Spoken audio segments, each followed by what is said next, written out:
দেখো সকাল থেকে পয়লা বৈশাখের দিন কাজ করে করে পাবো। কাজ করা মানে রান্না বান্না। একটু বসি না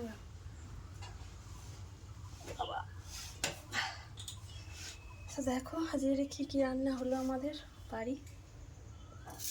ভাতের দিকে দেখো, ভাত, এটা বিম কড়াই ভাজা, উচ্ছে ভাজা, আলু ভাজা, পটল ভাজা, বেগুন ভাজা, ডিম ভাজা, চিংড়ি, ভাত, লেবু, এটা চাটনি, স্যালাড, ডাল, মাছের ঝাল, মাংস।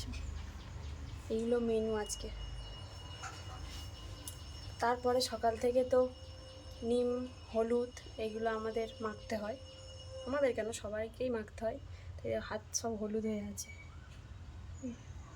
হলুদ মাখা হলো, বাটা হলো,